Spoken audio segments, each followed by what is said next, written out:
When I was in college, I actually was a banker, and I'm not made to be a banker, so...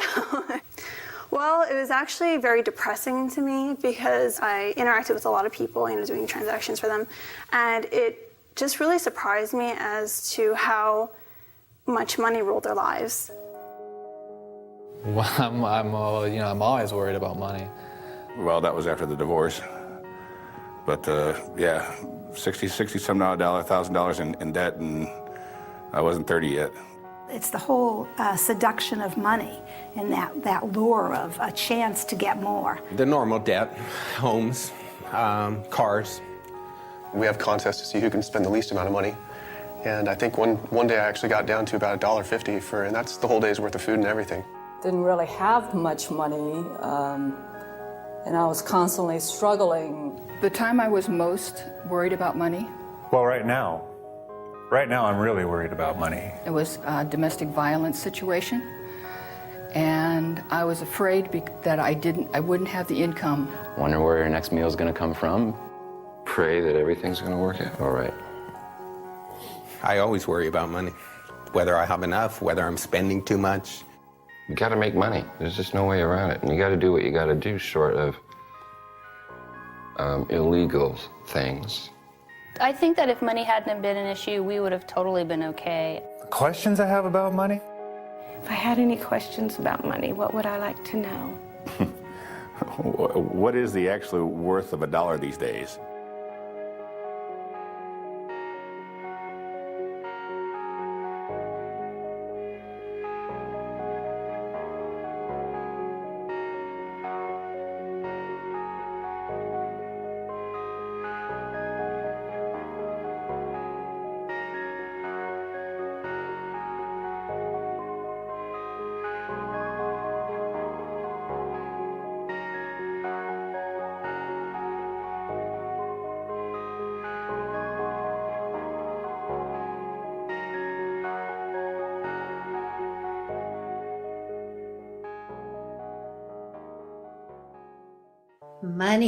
Money is the source of much anxiety, much confusion, a great deal of suffering.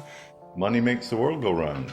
That's the one that everybody knows. Money is a tool to help people live a better quality of life. But somehow it's become the all in all. People think that money is life in itself. The standard view is that if you get richer, you get better off and you're happier. Well, it turns out not to be true. People's absolute standard of living, once they're above poverty, is pretty weakly related to happiness. I'm going to make a rough claim that about 95% of family feuds, problems, breakdowns, are about money. And I'm probably conservative. In America, to have $1 million means that you're successful. I mean, but what does that really mean? Why is that? What's so special about money? Why do we deal about money as basically the breakdown in the family? Why is it so frequent? Our relationship with money is so troubled and so upsetting, and it is not just for people who are trying to make ends meet or who feel marginalized, but even our global billionaires are completely freaked out about money all the time. So having more money doesn't really resolve these problems we have around money. Understanding the dollar. That means more than knowing what a dollar bill looks like or what a silver dollar is. For the first time, essentially the entire world, willing or not, subscribes to the same set of economic rules. The money system went global, and it began to disorder every local ecosystem and every local social system on the planet. At the bottom of all the rules is the rule that making money is always more important than anything else. We've made money more important than human life, more important than the natural world, more important than God or spirit. And on that really bed of lies, our relationship with money is resting. This is where we are today, is that the entire apparatus of assumptions underlying economics are simply wrong. So, why do we allow societies to be run with this malfunctioning source code? Part of the difficulty is that very few people think about what money is, where it comes from, how it is created, and how it is controlled. Well, remember, there has been 150 years of very intense propaganda and indoctrination to try to drive these ideas out of people's heads. If we could unpack all of this mystification, we'd probably find that economics was made so complicated in order to mystify people, so they could not really figure it all out. If everybody knew the full facts about how money is issued, how it's put into circulation, who is issuing it, how they have power and control over the economy and over individuals' lives, I think there'd be a lot of very unhappy people around. It's often been said that money moves the world, or money is the engine of the world, or money makes the world go round, but in more accuracy, money stops the world from going. I'm afraid that's more than I care to spend. Money doesn't facilitate. In its current form, it inhibits transaction and trading. Money is the one thing that is required for economic exchange. It is the Khyber Pass, if you will. It's the channel through which every transaction must go in order to be completed. We live today by exchanging goods and services with one another, and money is the medium that we use to do that. So money actually becomes the controlling element in economics. Those who control money control everything. Out of the simple barter of primitive people, spearheads became one of the first articles used as money. Shells have also served as money. Wampum was used by the American Indians. And hundreds of other articles have been money to various people at various times. Money is not a creature of the state. It didn't require any king or prince to invent money. Rather, money and monetary trade were products of spontaneous order. Well, put yourself in a barter situation where you come to market with some good and try to trade it directly for the good you want to go home and consume. So if you come to market with asparagus and you want to go home with plaid shirts, you have to find somebody who is not only selling plaid shirts but wants to be paid in asparagus. But of course, the problem is you often can't find a trading partner who has the goods you want and wants the goods you have. An alternative is to think, well, what does this guy selling plaid shirts want? So what people do is they consider trading not necessarily for what they ultimately desire, but for other intermediate goods that they think may be more readily traded for what they ultimately desire. And at first, different people are experimenting with different indirect exchange strategies. So somebody may trade for salt, somebody else may be using nails, third person may be using barley. But what happens is the more certain goods get adopted in these individual efforts, the more attractive their use for the same purpose will seem to other people. Consequently, there can be a snowballing process where eventually a small set of goods, or even just one commodity, seems overwhelmingly more attractive and becomes universally adopted. And when you reach a commonly accepted medium of exchange, that's when you've got money. So it's not defined by any physical characteristics, it's not defined by any legal sanction, it's defined by this social convention that people will accept it in order to trade it away later. In the course of human evolution, societies have used countless different things as money. Is it possible that what a society chooses as its money can affect the behavior of its people? The classical, conventional way of thinking about money is that it's a passive medium of exchange that is being used as a convenience to make exchanges between people, and that it doesn't really affect either the kind of transactions that are being performed, it just makes them easier, or the relationships between the people that are using that kind of money. Both these things happen to be proven wrong. Different kinds of money do have very different properties. And one of the key properties is the level of abundance or scarcity of the item that's being used as money. If it's abundant, you will get a proliferation of trade. People will be able to exchange their goods and services fairly freely. If money is scarce, you create a very serious problem because you prevent people from actually being able to exchange goods and services. We have a number of studies now that actually demonstrate very clearly that depending on what one uses as a medium of exchange, the relationships between the people are different. That's a huge, huge implication right there. There are different kinds of monetary systems, and some promote very socially responsible behavior, and some promote very antisocial, destructive behavior. My view of money in any society, not just modern society, is a projection of the collective unconscious of that society. And the sign, the proof of that, is that every society takes its own money system for granted. If you try and find out what people think money is, you will be mystified and amazed. It's a confusion, it's inaccurate, it's absurd, it's superstition, it's myth, it's religious, it's crazy. Most people haven't an idea, they just use it. Perhaps it'd be more accurate to say it uses them.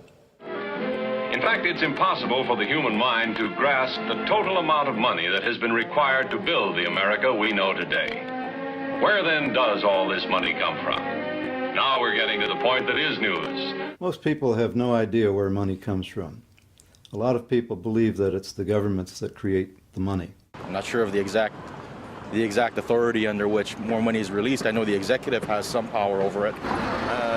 As long as when I cash my paycheck, it's there. That's all I'm really worried about anymore. It comes from a big factory. Okay. And then make it? It's, I don't know, created by the government to control us. Well, it'd have to be done by the government. I mean, that's what you would expect anyways. Whether or not it really is the government is a different story altogether.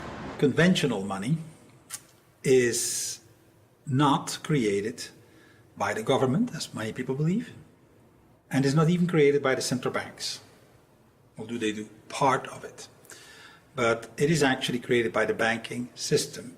People see these films about the U.S. Mint and the government printing office, and they see these sheets of dollar bills being run off the printing presses.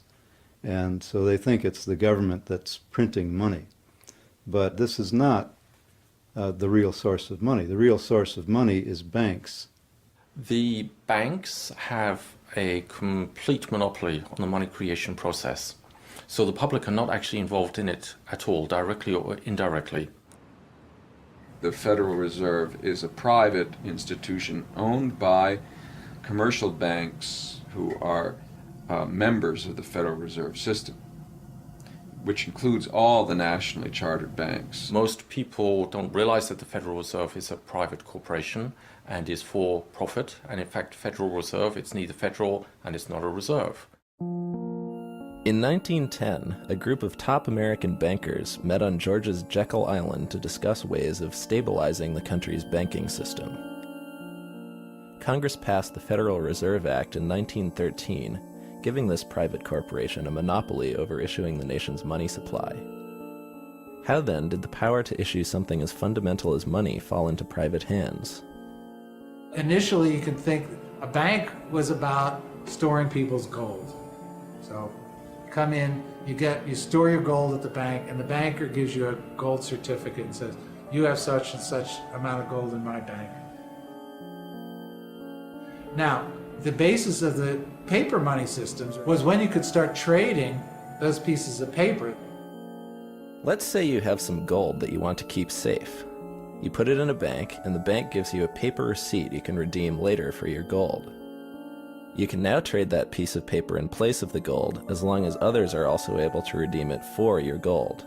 The good name of the bank on the paper note assures people that behind the piece of paper is a piece of gold waiting to be redeemed. Soon, as the people's confidence in the bank grows, rather than cashing in the receipt, the person receiving the paper simply trades it again. the paper may end up being traded many times before being redeemed for the original gold in the bank. And banks discovered that when people started paying each other with claims to the coins in the bank's vault rather than taking the coins out, that the bank didn't really need to keep all the coins in the vault in order to have enough to actually pay people who did come and want the coins. The banker realizes nobody's coming to take the gold. Gold's just sitting there. So instead of just putting out one piece of paper that says, you know, there's such and such amount of gold, you can put out a lot of pieces of paper given the fact that nobody is coming and taking the gold. And you can lend money. And the basis of that loan is the trust that people have that if they want to come and get the gold will be there. Money in the bank is not actually wealth. The only thing that makes that system work is the fact that nobody actually does come to get the gold. Now, if everybody said, you know what, I'm going to go get my gold at the bank. If everybody went and got it, there wouldn't be enough gold for everybody. You often had bank runs and bank panics. When people would have a lack of confidence in a particular bank, they would take those bank notes to the bank and demand their gold and silver. And with fractional reserves, that bank would quickly run out of the reserve metal and have to close its doors. So that's fractional reserve banking. The coins in the vault are a fraction of the claims that could be made for them. The reason the bank did it is because they were making money off of earning interest, off of those loans that were promises that there was gold in the bank. As people's confidence in the bank and its receipts continues to grow, banks soon discover an unexpected way to earn profit. A bank can print a receipt for gold that does not even exist. They can then loan that receipt to someone on the condition that they pay it back with interest. While the bank takes a risk by having less gold than the outstanding receipts, there is an almost unlimited potential to make profit off charging interest on loaning gold it does not even have. If people catch on that there isn't enough gold to redeem their receipts, they will all go to the bank at once to get their gold. If this happens, there will be a bank run. The bank will fail because it is caught without enough gold to back up its receipts. In 1934, in an attempt to prevent further bank failures, a series of banking reforms slowly took away people's ability to trade their paper money in for gold or silver. In 1971, Richard Nixon removed the last vestiges of this convertibility. Today, our money can no longer be redeemed for gold or silver. Now we've gone beyond that to what I think of as an even more postmodern reality, which is we don't even see the money anymore. We don't hold it in our hands. We take a piece of plastic to the supermarket, buy groceries, and run it through a machine which registers it in our account book somewhere. The buyer, the seller doesn't see it either, right? And at the end of the day, they balance accounts, and some numbers have been added to the supermarkets and taken out of ours account. Most of the assets that we call money are not printed dollar bills. In fact, that currency is a very small proportion of the total amount of money. Most of what we call money are bank accounts. In the same way that banks used to issue more paper money than they had gold, today banks issue more bank account money than they have cash reserves. It is these bank account balances that make up about 97% of what we think of as money. If a landlord wants to know how much money you have before you sign a lease, you would show them an account balance and not a suitcase full of cash.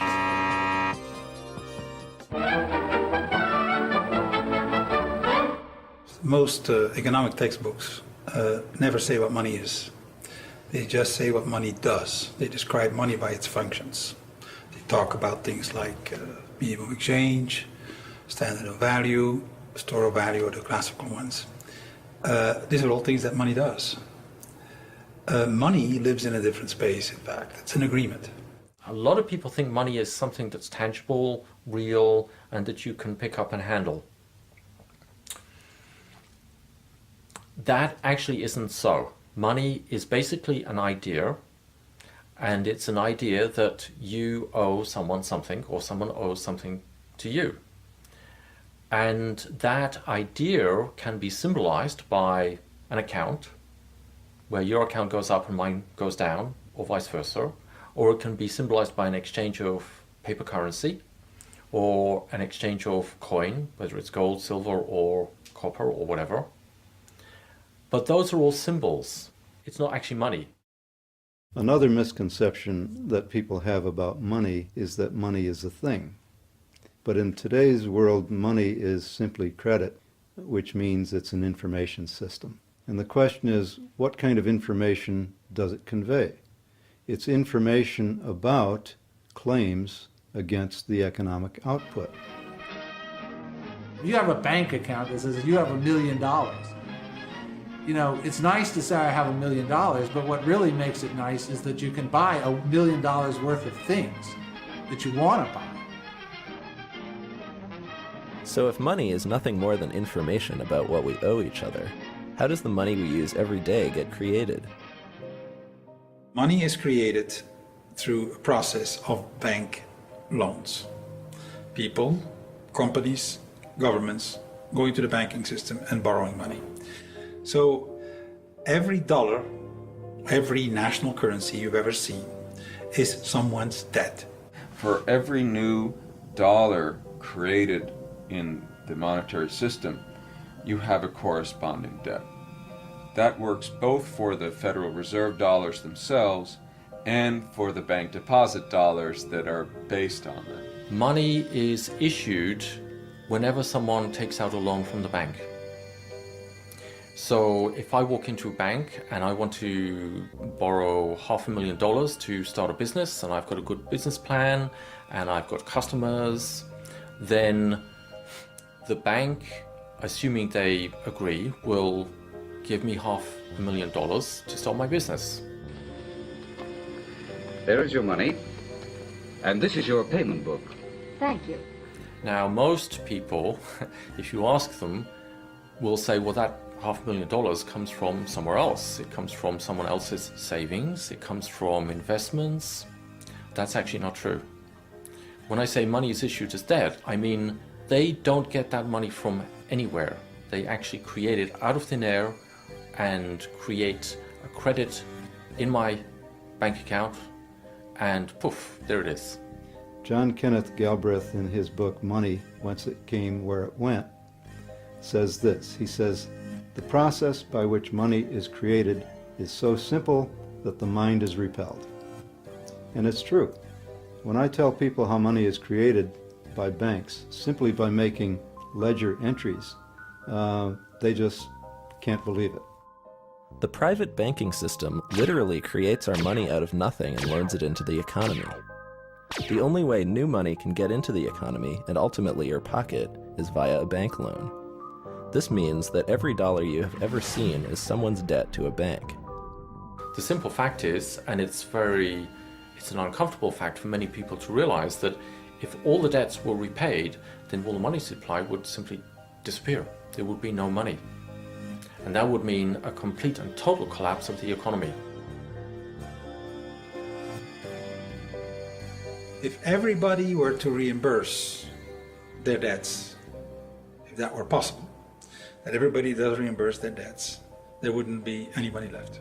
In fact, there's more debt than money available.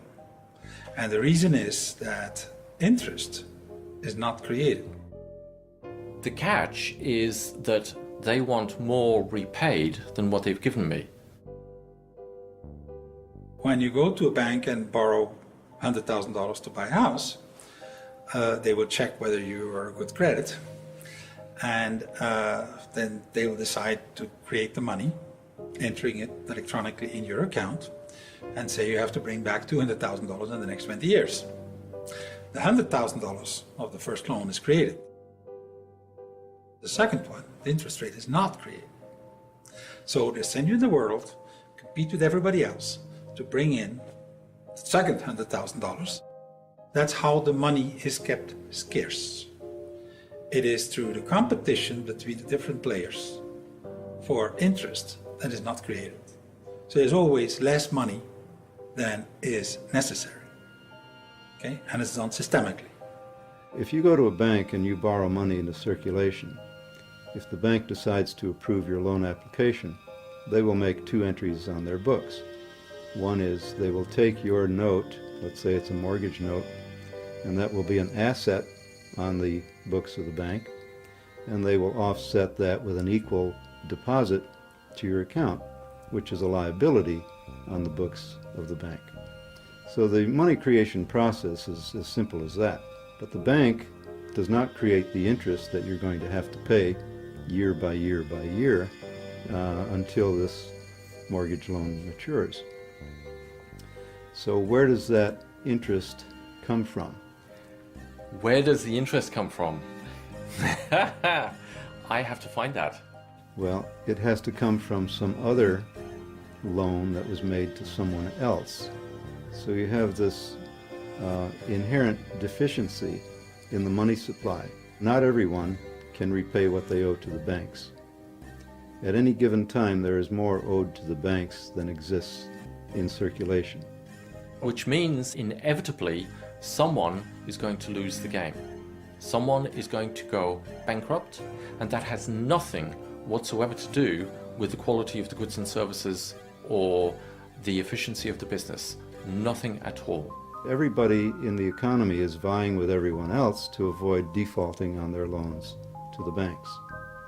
And the only way they can do that is by competing with one another for an inadequate supply. So it's like a game of musical chairs. It assures that there must be some losers, regardless of how competent they are in conducting their business.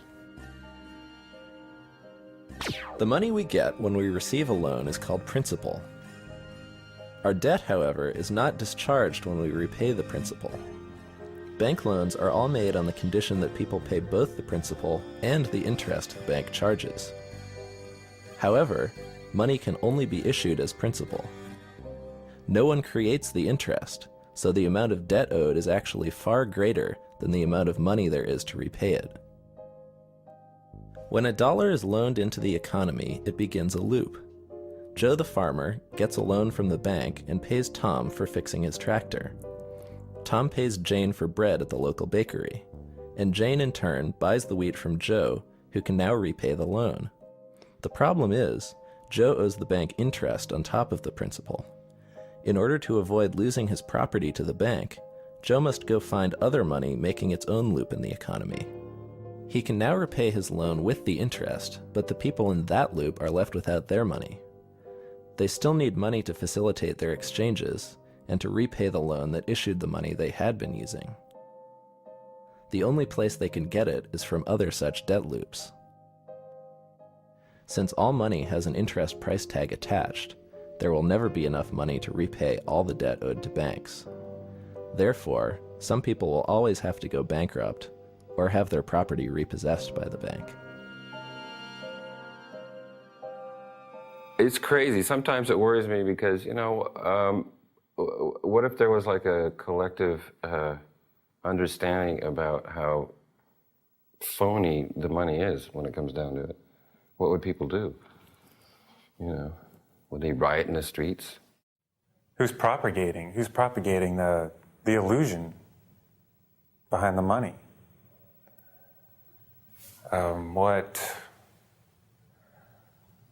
That just pisses me off, actually.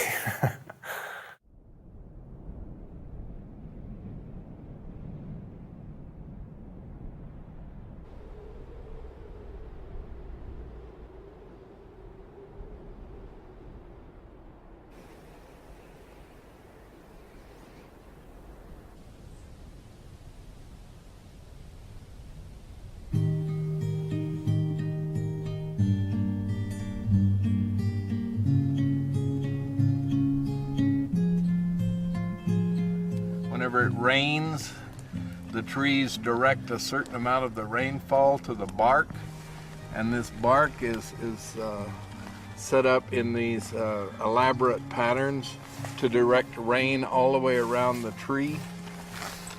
Wow, really? Yep. And in these crevices where bugs and ants and other critters live, you get a lot of exoskeletons that are shed in here. That then is dissolved by the rainwater. It runs down and it carries the phosphate from the bugs and the manure of bugs down into this. All of this organic material at the base here is what feeds the tree. So it's like a constant recycling of the material of life back into life. Well, I don't think economics are related only to humans at all. It's very easy to see nature as an economy. Nature creates value constantly for the benefit of all its membership, and that's what I think economics are really all about. Here you have a kind of banking of resources, you know, that every element in this forest contributes to. So it's more like a community of contributors, and you take what you need as you need it. So, you know, there's like a bank, like at the bottom of that fir tree, there's this bank of resources, and it's available to the tree, it's available to fungi, to the earthworm, to termites, to whatever comes along and needs it. And each time someone takes something, they generally contribute something.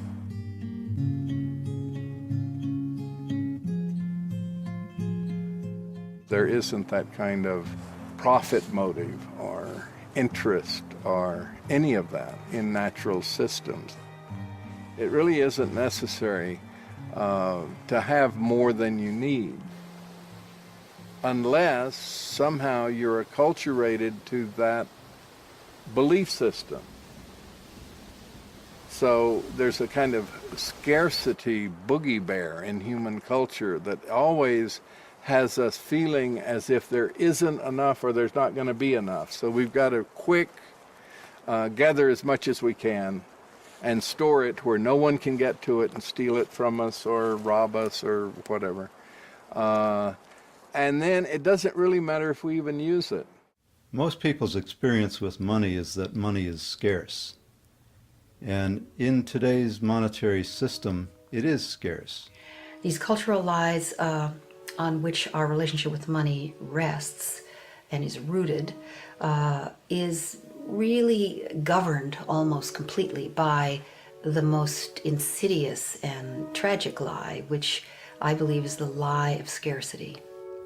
Even the Federal Reserve publications claim that what gives money its value is its scarcity. And this is false. It's not the scarcity that gives money its value. When we're talking about credit money, what gives it value is its ability to requisition whatever you want or need from the marketplace. We actually swim in a set of unexamined, unconscious beliefs. And we look out into the world and we just fear that there's not enough to go around without any evidence, really. And then we make that true.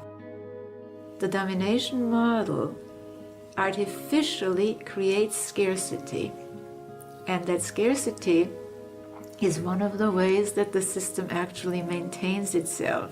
Not only material scarcity, emotional and yes, spiritual scarcity. I mean, what does it mean to have enough money? I mean, I guess you always want a little more. There's not enough time, there's not enough money, there's not enough sleep. So it's a constant battle with there's not enough, we don't have enough, it's not enough, I'm not enough. And that is a mindset. It's an unconscious, unexamined mindset that creates distorted behaviors that are inconsistent with who we are. The same thing that keeps a rich person from giving is the same thing that keeps a poor person from making. It's that conditioned way of thinking and seeing that we have to really begin to address. Those who consider themselves poor in this country are not poor. I think it's this scarcity mentality. I think it's a belief system that we all carry. And that there's not enough belief system has a second part to it. There's not enough to go around, and someone somewhere is going to be left out. And that inevitable fear or certainty that there's not enough to go around and someone somewhere is going to be left out is actually at the base of our political understanding of the world, our systems of governance, our educational system. It's even at the heart of religion. Of course there are scarcities that happen naturally. There's a disaster, there's a flood, all kinds of things can happen. But here you have a system that artificially creates scarcity so that then you get people who really are fighting for the spoils, and since there's so much control from up on top, it is a way of maintaining the disunity and the confusion of those on bottom. What it is emasculated men. And what do men do when they're emasculated? They compensate with hypermasculinity. When you leave, particularly men, with no options, they get violent and they get destructive. I don't care where you're talking about. Go to Russia. Where do you think the Russian gangs are? Go to Northern Ireland. Go anywhere in the world. These devastating dynamics are engineered. So our experience of money as being scarce is an artifact of the money system. In a properly run monetary system, there will be no scarcity of money. There's not enough to go around and someone somewhere is always going to be left out gives us this very difficult and unfortunate permission to leave people out. Because if someone's always going to be left out, then it's your job and my job to accumulate more than we possibly could ever use or need, to distance ourselves from ever being one of those poor people who gets left out.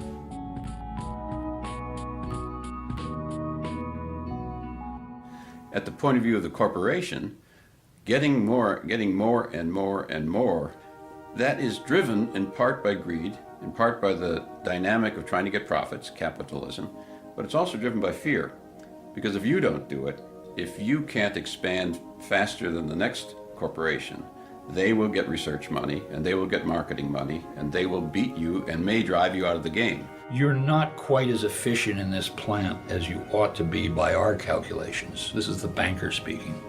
And so therefore, we're going to either raise the cost of your credit and drive you to do bad things to your workers or to your community or to the environment in order to boost that return and boost your stock price. And we will lend to you under those terms only. The nice way of saying it is nice guys finish last. If you're callous to the effects on others, you have a potential to rise. The odds are that you can compete your way up. If you care and are socially concerned about others, you're at a tremendous disadvantage. So I think the competitive dynamic that we have does sort of weed out a set of people for success. But I would say that what it weeds out for success is not competence, not creativity, not intelligence, but callousness far more often. Well, I think if you look at how economies actually function, they function with both competition and cooperation. And so I think both can coexist. We have probably leaned more toward competition, and I think we could use more cooperation. But I think either one in its extreme can be dysfunctional. Competition does have its place in urging us to our highest level of performance and fulfillment. But health is dependent on cooperation. We don't have the liver competing with the heart for blood and for nutrients. There is this inherent cooperation that leads to the health of the entire entity. The nature to which people are able to be social, civilized, sympathetic, is quite amazing, and it's in contradiction to the nature of the money. It's interesting that anybody, whether you're a man or a woman, whether you're aggressive naturally or very sweet and cooperative naturally, if you're going to have to make the money to live, I make you a prediction. You're going to have to fight for it. You're going to have to compete for it. Is that in nature out there? Is that the world that is that way? Or is it the money system that's between us and the world that is that way? I make the second claim.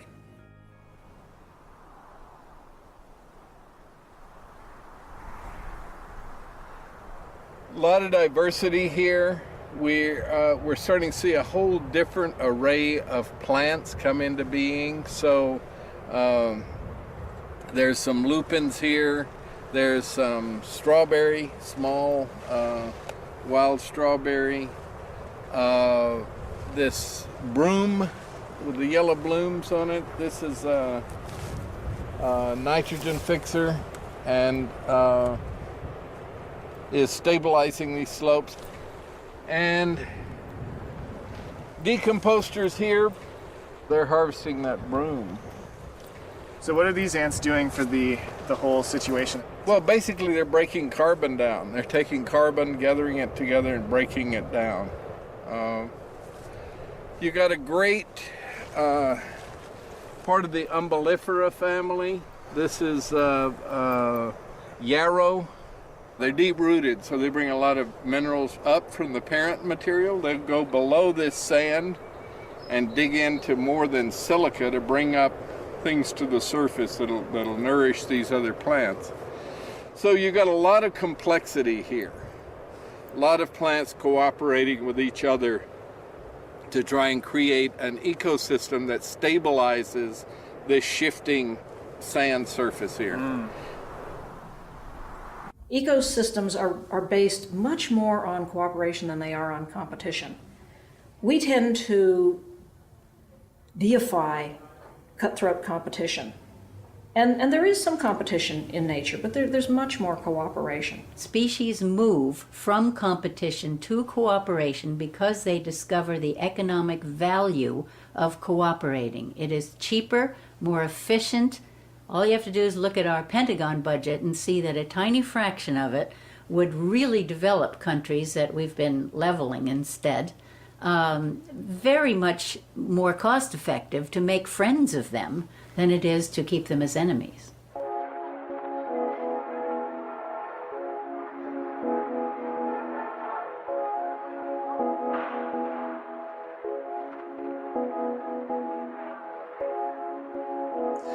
We have 8 billion people on the planet.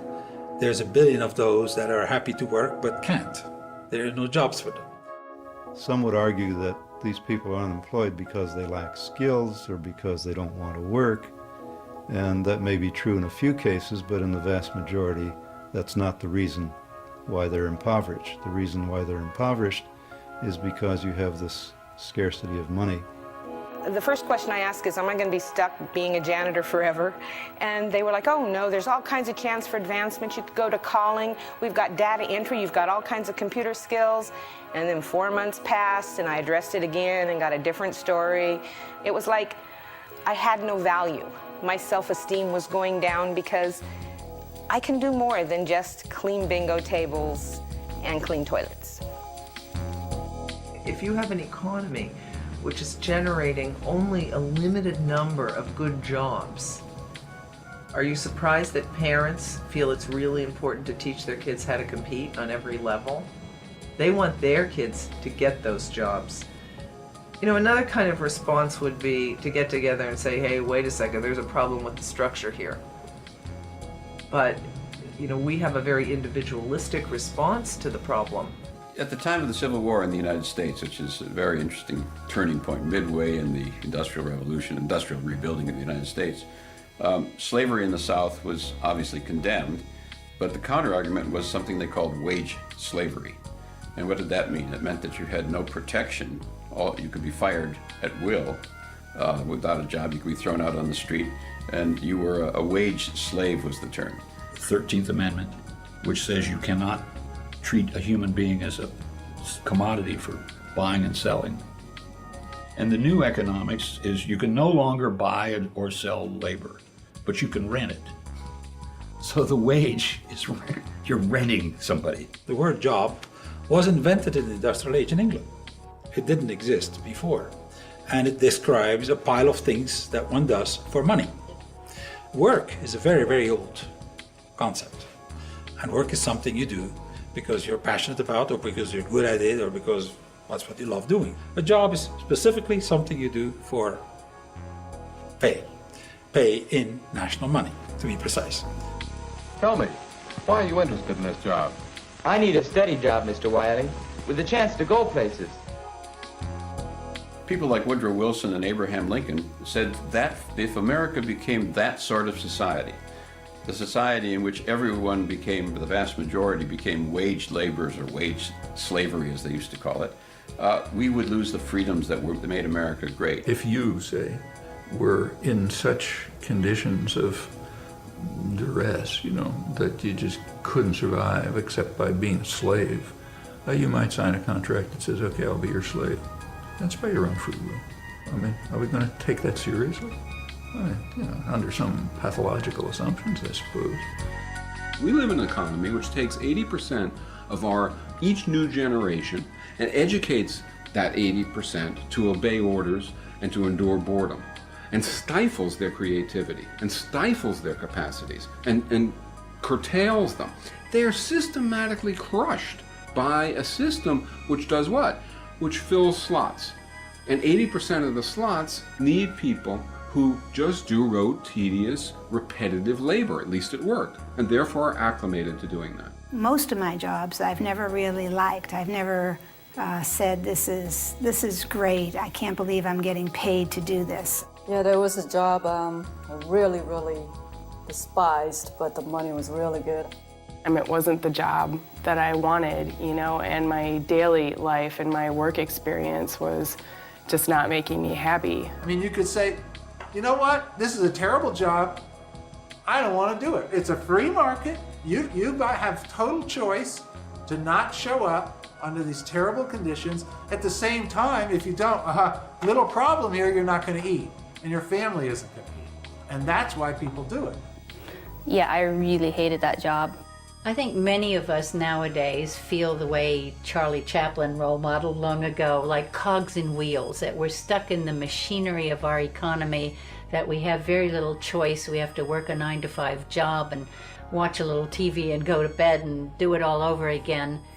I want to have a more rewarding experience, I guess, with life, and based not just to make money and to say, oh, this year I made 10,000 more than last year. I think that this whole idea of a middle class in this country is ridiculous. There's no middle class. There's no such thing as that. Though they're the working poor too, because their whole lifestyle is financed to death. They have the big, beautiful house, the 2 lovely cars, they're putting their kids through college. But if they get fired from their job, all of that stuff is over. I've always been kind of a cynical person, so I guess to me, doing jobs to just support yourself is just pretty much what life is about. It's that we do the work we do so often simply for the money. Now, since we're all chasing this money around, it utterly patterns our society. So hardly realizing it, they come into their purchasing stage and are off on a wild, non-stop ride.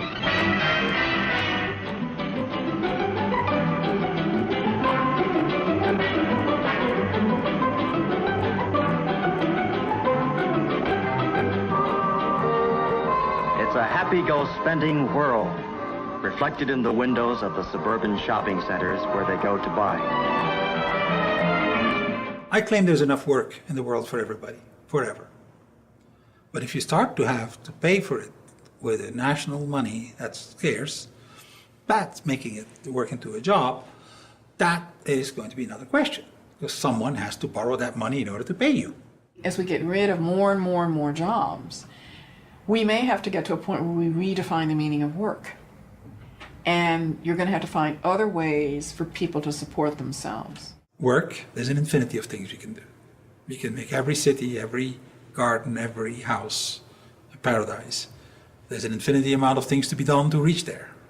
Don't expect to be paid for it in national money. Don't get that idea. So we have to find another way of what people can do in a post-industrial age.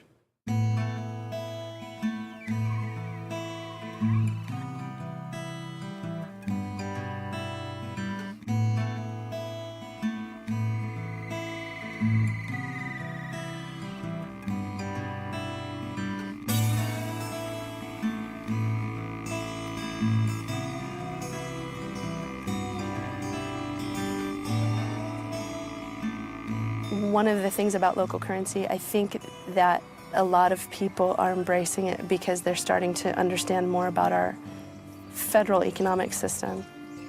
Federal reserve notes don't necessarily serve the best interest of local communities, and local currency can help tip the scales back into that mindset. For some people, if they have river hours and they don't have federal money, we felt like, well, that's fine, we will take them. And it works for us because we have employees here who are willing to be paid in river hours. My name is Mark England, and I'm a registered nurse, and I'm the Director of Clinical Services here at La Clinica. We're not a free clinic, we expect payment, but we also work with people because we understand that people also need to buy food and shelter and other things to keep themselves alive as well. We don't seek to replace federal money in our communities at all. We are hoping to facilitate more exchange beyond what's possible with federal dollars. It's another kind of faith and another kind of currency, and it's faith in your neighbors, it's faith in local business, it's faith in your region and what it can offer you, and that there is true wealth there to be had. Not many of us remember that this country was built on decentralized issue of currency. By and large, what it meant was that the various regions of the United States could develop in a decentralized way according to the resources and the skills that they had in a region. And that's what created the great diversity and economic wealth of this country. Complementary currency, in my definition, is an agreement in a community to use something, just about anything that they can agree on, as a medium of exchange. That's other than national conventional money. The first thing that one has to understand about complementary currencies is that there are as many different rules as you can want to invent. In national money, there's only one. Okay, that's basically the same worldwide. In complementary currencies, different communities agree on different rules. It is complementary because they do not replace national money.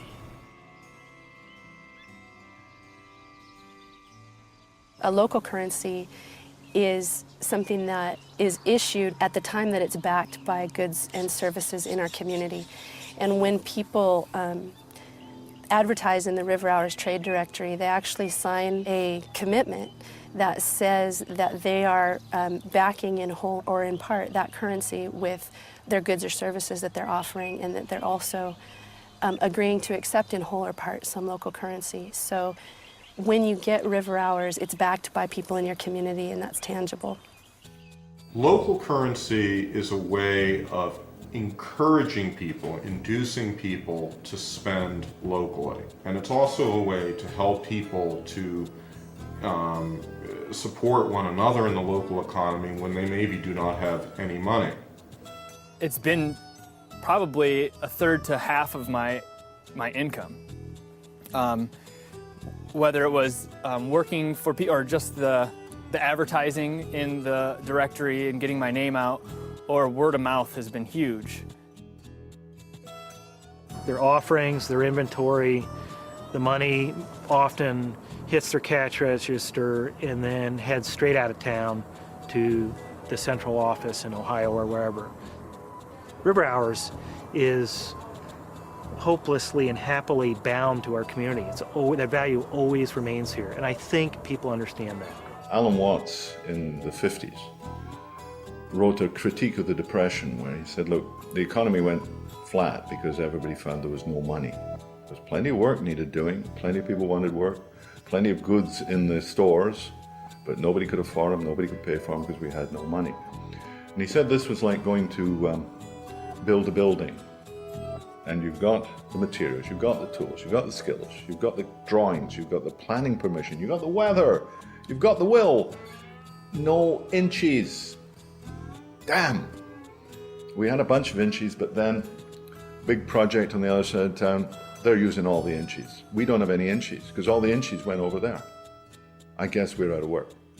Well, that's exactly what we do with money.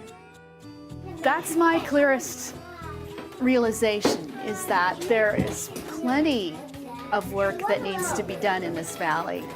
And there are all kinds of people who need work to make ends meet. They need work. They could contribute to the community. There's all kinds of things to do. So we have the work that needs to be done. We have the workers. What is it that's missing? You know, pieces of paper that say, I'll do this for, you know, in exchange for other goods. People are short of and hungry for a tangible way to just plug into a sense of community. And that feeling, that attitude, I believe is accomplished transactionally through using this currency system.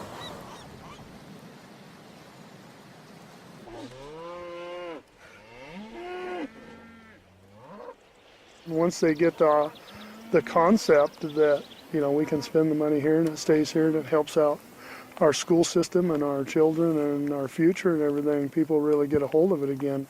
And the river hours and all that, that's all stuff that need to keep working hard at.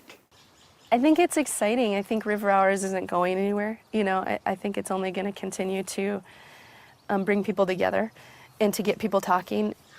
I'd like to say right now that it's a huge economic impact, but that's not the biggest impact of River Hours at this point. The biggest impact is people starting to shift into recognizing and realizing that local communities can become more self-sufficient in every way.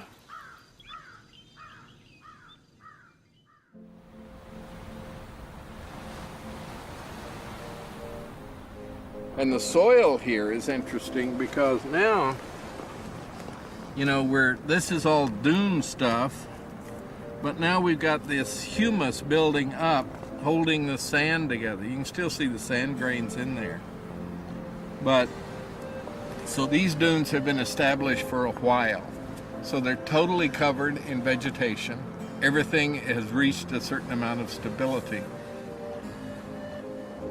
All of these plants combined are sharing the rhizosphere with each other. Their roots are intertwined. And they're contributing different things. These plants root associate either with, probably here it's a fungus that can actually take nitrogen out of the atmosphere and fix it on their roots. Can actually fix it so that the pine tree can get it.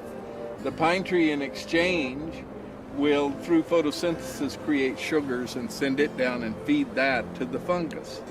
So there's this interaction going on all the time that is mutually beneficial.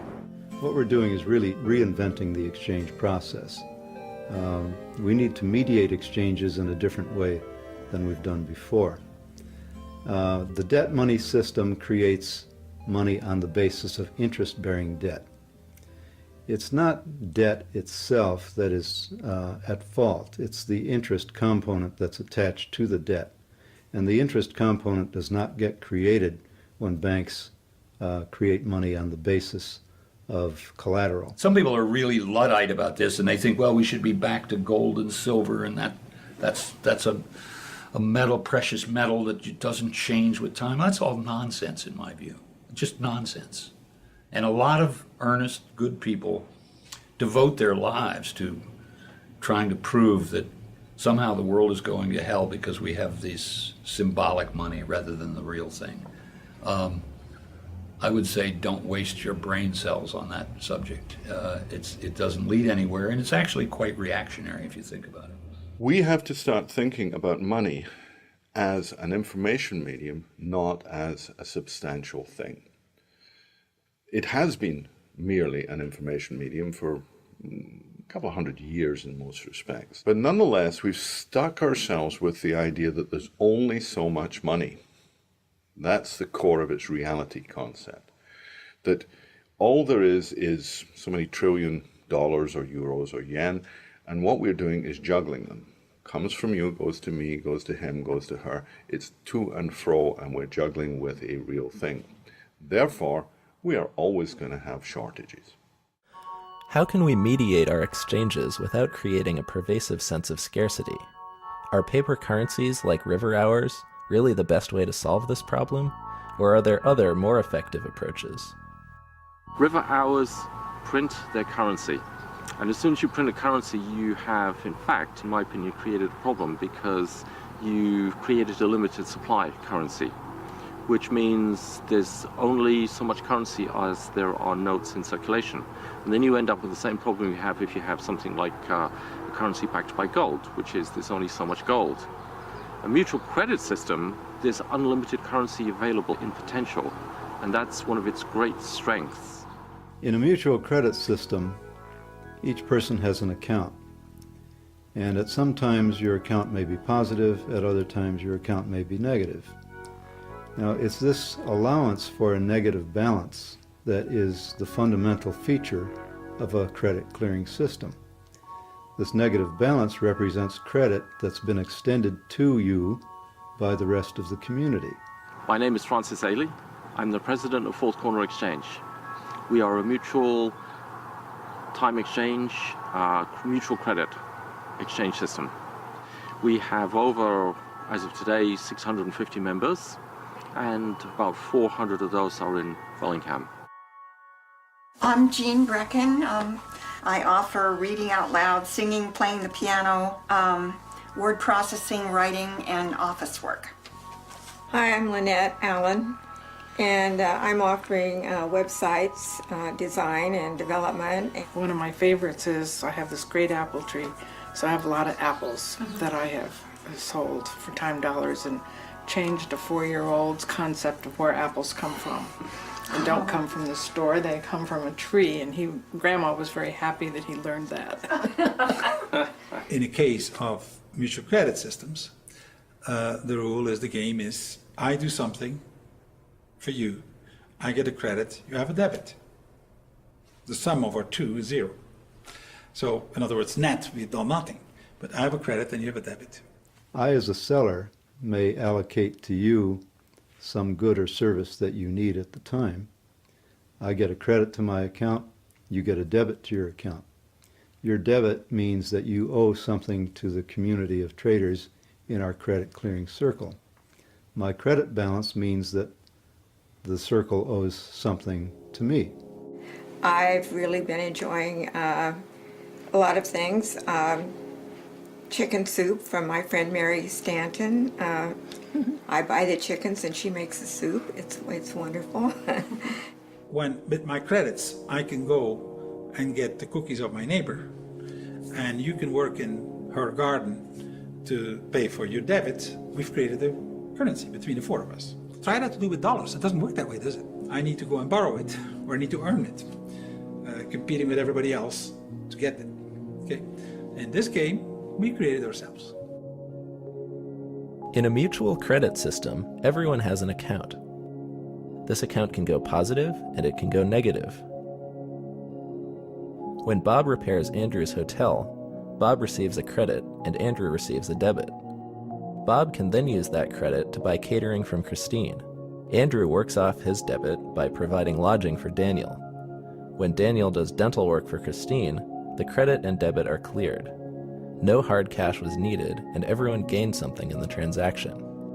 It's like this network. It provides more security for me, just knowing that I'm part of Fourth Corner Exchange. And for instance, during the winter, part of my fence blew down in a storm, and I was able to find somebody, a carpenter, who came up all the way from Mount Vernon and put that fence up for me within a few days. Over the long run, we expect that each person is going to put in as much as they take out and take out as much as they put in.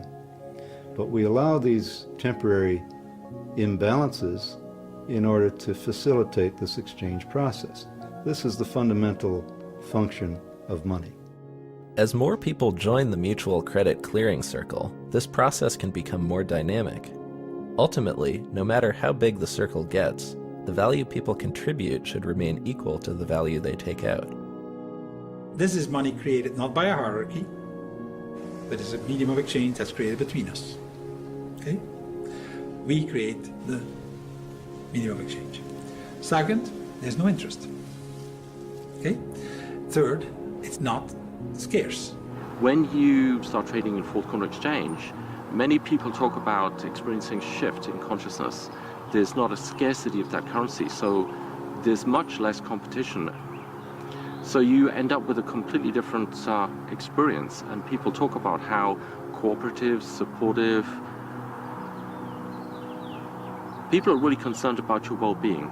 So the primary distinction between money that is tight, scarce, limited, comes from them, and money that is free, available, sufficient, and comes from us, is that with one, we are in fear and greed and competition, and with the other, we behave like sensible human beings.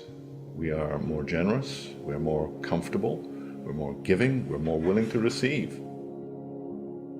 It's made me a lot more willing to share my home, open up my space. I'm not as afraid of people as I once was.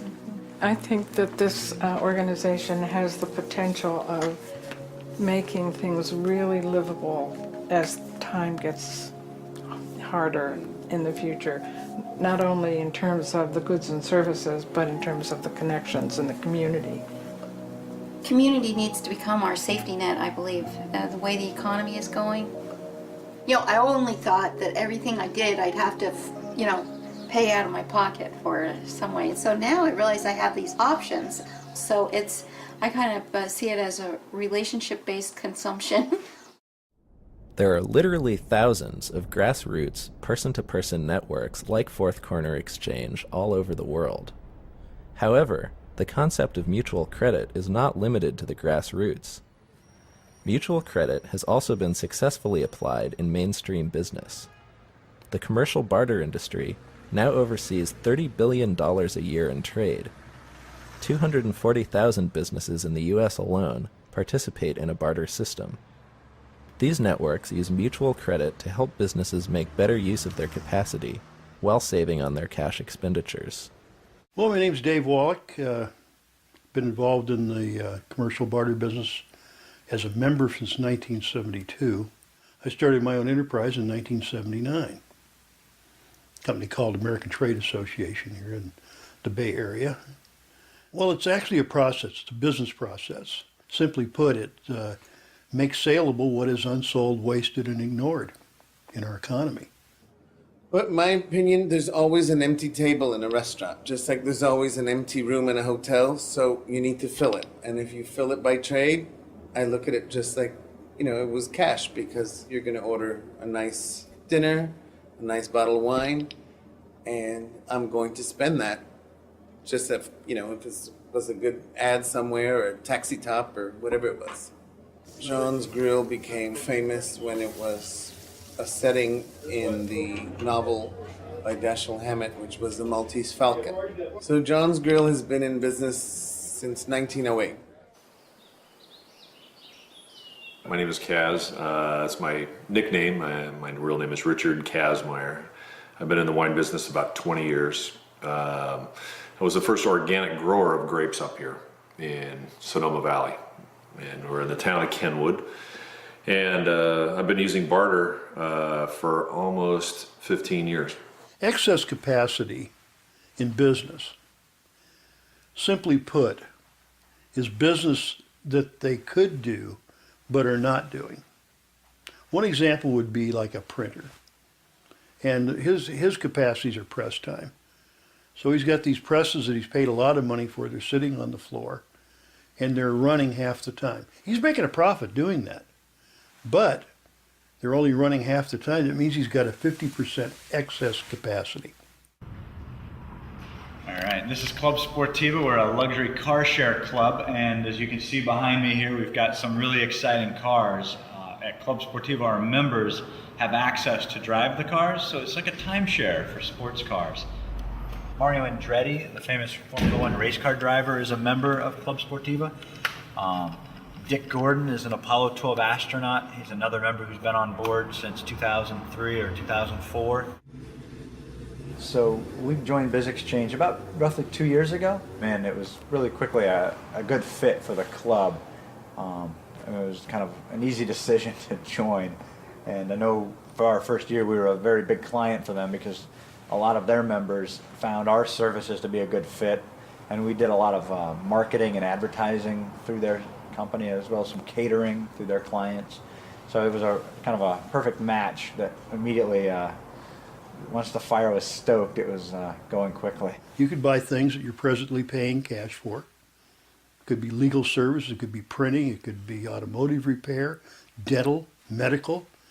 Thousands of different items are represented. So it makes sense that if they could exchange that excess capacity for goods and services they're paying cash for, that they would make a profit doing that. I'll sell my wine, and then for that, we've had a dentist, chiropractor, electrician, plumber, a roof repair guy, printing of brochures, business cards, silk screening of shirts. We've used a pretty good gamma of services. For the small entry price to get into the network, which I think it was $100, I don't know what it was. It was nominal. It was almost, that shouldn't be even a consideration. It's really more, well, how would you spend your dollars, your BizX dollars, once you start having dollars to spend? And if it's on things you either would spend otherwise anyway, or on things you'd like to spend on but you haven't, it should be a no-brainer. Through the use of bringing this efficiency into the economy and utilizing what has been wasted and ignored, we bring tremendous efficiencies to the economy. So if we take wasted resources and able to turn them into something productive, we now have reached a sociological goal also. So what we are, we're the ultimate business ecologists.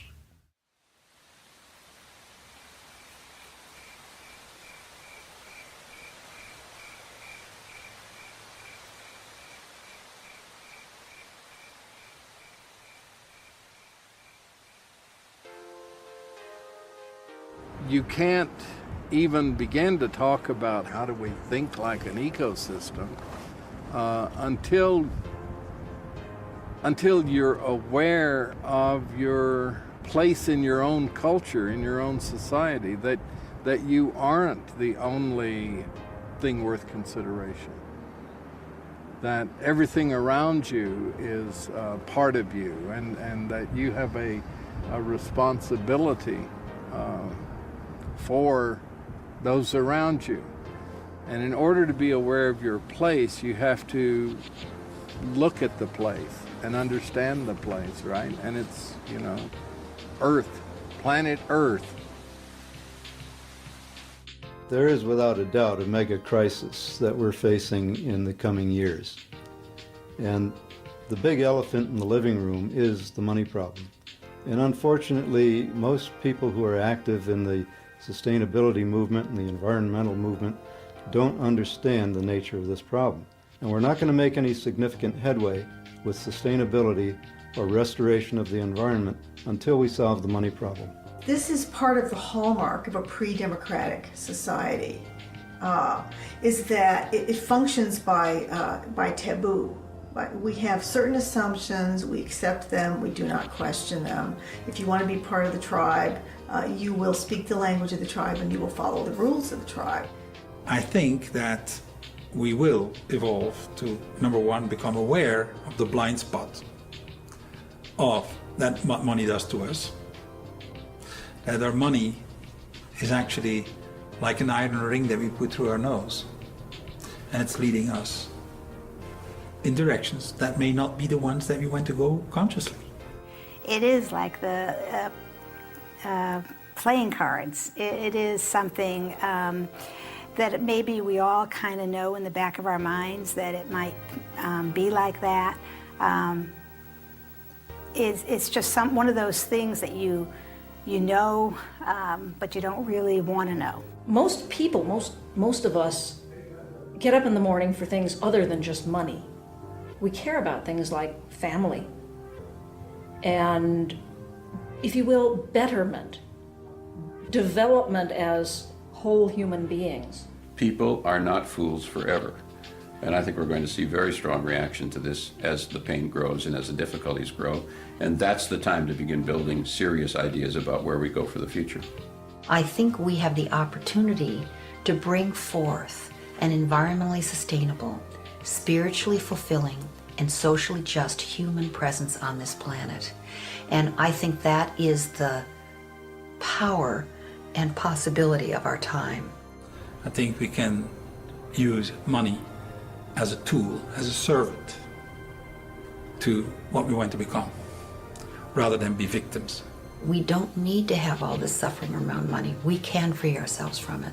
And the economy can be much healthier and much more of service to all of us. Time to become aware, time to have a consciousness of our potential. And I think our potential as humans is infinite. Let's not limit ourselves through the medium of exchange. Time to wake up.